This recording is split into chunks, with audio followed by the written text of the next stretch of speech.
Welcome बच्चों। आज हम निरुपाधिक तर्क वाक्यों के आगे अगला चैप्टर एग्जिस्टेंशियल इम्पोर्ट चैप्टर पढ़ेंगे। एग्जिस्टेंशियल इम्पोर्ट का मतलब है कि कोई भी तर्क वाक्य जिसका उद्देश्य पद है उससे किसी वस्तु की सत्ता के विषय में जो हमें संकेत मिलता है उसे हम एग्जिस्टेंशियल इम्पोर्ट या सत्तात्मक तात्पर्य कहते हैं। सत्तात्मक तात्पर्य का मतलब है किसी विषय वस्तु का अस्तित्व। यदि कोई तर्क वाक्य अपने उद्देश्य पद द्वारा सूचित वर्ग में सदस्यों को मानता है तो उस तर्क वाक्य का सत्तात्मक तात्पर्य है। अगर मेंबर नहीं है तो उस तर्क वाक्य का सत्तात्मक तात्पर्य नहीं माना जाएगा। जॉर्ज बुलियन ने सार्वभौमिक तर्क वाक्यों में, सार्वभौमिक तर्क वाक्य आपको पता है ए और ई, एक सकारात्मक है और एक नकारात्मक है, तो वे कहते हैं कि सार्वभौमिक तर्क वाक्य ए और ई का सत्तात्मक तात्पर्य नहीं होता, और जबकि अंशव्यापी तर्क वाक्य हैं आई और ओ, इनका सत्तात्मक तात्पर्य होता है। इसको हम विस्तृत रूप में अभी चर्चा करेंगे कि सार्वभौमिक तर्क वाक्य जो हैं ए और ई, इनका सत्तात्मक तात्पर्य जो है वो निषेधात्मक है, जबकि अंशव्यापी तर्क वाक्य आई और ओ का सत्तात्मक तात्पर्य जो है वो भावात्मक है, यानी किसी न किसी मेंबर का वो समर्थन या अनुमोदन करता है। सार्वभौमिक तर्क वाक्य जो हैं वो वस्तुओं की सत्ता के विषय में कोई दावा नहीं करते हैं, जबकि अंशव्यापी तर्क वाक्य हैं जो वस्तुओं की सत्ता के विषय में दावा करते हैं। यही कारण है कि आधुनिक तर्कशास्त्र में अंशव्यापी तर्क वाक्यों को सत्तात्मक तर्क वाक्य कहा गया है। इस तरह सार्वभौमिक तर्क वाक्य अंशव्यापी तर्क वाक्यों से दो आधारों पर भिन्न हैं, एक तो अपनी व्यापकता और दूसरी सत्तात्मक तात्पर्य से। उदाहरण के लिए से हम सबसे पहले सार्वभौमिक सकारात्मक तर्क वाक्यों को लेंगे कि जब हम ये कहते हैं कि सभी मनुष्य मरणशील हैं, तो यहाँ हम मनुष्यत्व और मरणशीलता के बीच के संबंध को मान रहे हैं। क्यों? क्योंकि इस वाक्य का अर्थ है कि यदि कोई मनुष्य है तो वो मरणशील है। यहाँ तर्क वाक्य का अर्थ इस मान्यता पर निर्भर करता है कि उद्देश्य और विधेय में संबंध है। अब आप पूछेंगे कि उद्देश्य और विधेय क्या है।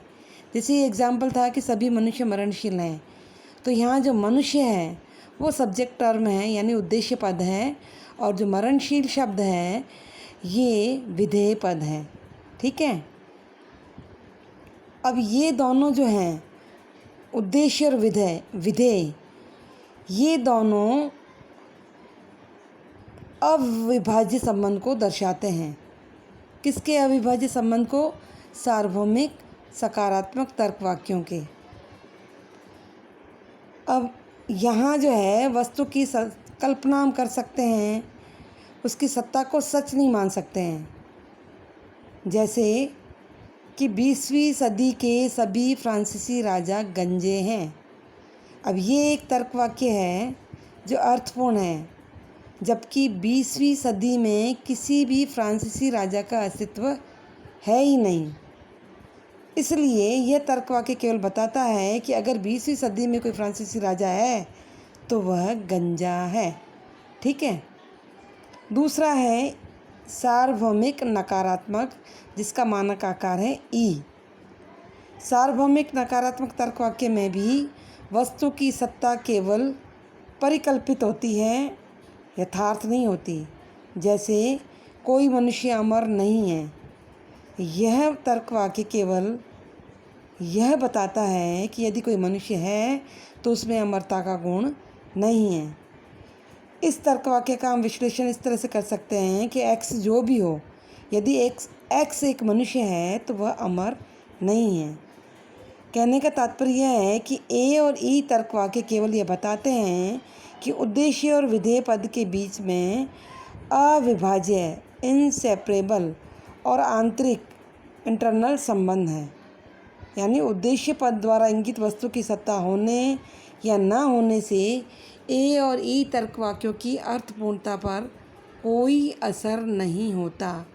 ये जो मैं आपको समझा रही हूँ सत्तात्मक तात्पर्य, ये आपको मैं डायग्राम से भी समझा दूँगी, ठीक है। अब नेक्स्ट है आपके अंशव्यापी तर्कवाक्य आई और ओ। अंशव्यापी तर्कवाक्यों के साथ ऐसा नहीं होता। जैसे कुछ लड़कियां सुंदर होती हैं, यह तर्कवाक्य जो है उसी अवस्था में अर्थपूर्ण होगा जब लड़कियों का अस्तित्व हो और सुंदर हो, और वो सुंदरता का प्रत्यय जो है अन्य लड़कियों से अलग हो या उसे हम अलग कर सकें। इस तरह आई और ओ तर्कवाक्यों की अर्थपूर्णता जो है वो उद्देश्य पद द्वारा इंगित वस्तुओं के अस्तित्व पर निर्भर करती हैं, ठीक है।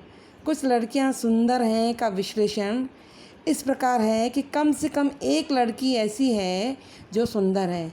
उसी तरह से ओ तर्कवाक्य है कि कुछ लड़कियां सुंदर नहीं होती का विश्लेषण होगा कि कम से कम एक लड़की ऐसी है जो सुंदर नहीं है, ठीक है। इस तरह से जॉर्ज बुलियन ने AEIO तर्कवाक्यों की व्याख्या जो है रिक्त वर्गों द्वारा की, वहीं दूसरी तरफ वैन ने इन तर्कवाक्यों को चित्रों द्वारा व्यक्त किया है। जॉन वैन ये भी एक दार्शनिक हैं जिन्होंने वैन रेखा चित्र के माध्यम से इन निरपेक्ष तर्कवाक्यों का जो विश्लेषण है वो चित्रों के माध्यम से किया है, ठीक है। अब आप चित्र पर आ जाइए। जॉर्ज बुलियन का वर्ग विरोध, ठीक है। अब इसमें आप देखिए कि AEIO इनका विरोध दर्शाया गया है।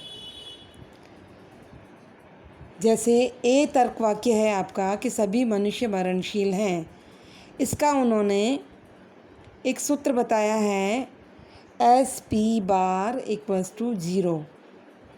यानी इसका जो एग्ज़ाम्पल है कि सभी मनुष्य मरणशील हैं, इसको शॉर्ट में हम कहेंगे कि सभी SP हैं। यानी इसका अर्थ है कि S वर्ग का कोई भी सदस्य जो है P वर्ग के बाहर नहीं है, ठीक है। इसको हम वेन डायग्राम में आप देखो, सार्वभौमिक सकारात्मक तर्कवाक्य में वेन डायग्राम में आपके बताया गया है कि सभी मनुष्य मरणशील हैं, ऑल मैन आर मॉर्टल। इसमें S और P दो सर्कल बनाए गए हैं, दो गोले बनाए गए हैं, जिसमें एक सर्कल S का है और दूसरा सर्कल P का है, ठीक है।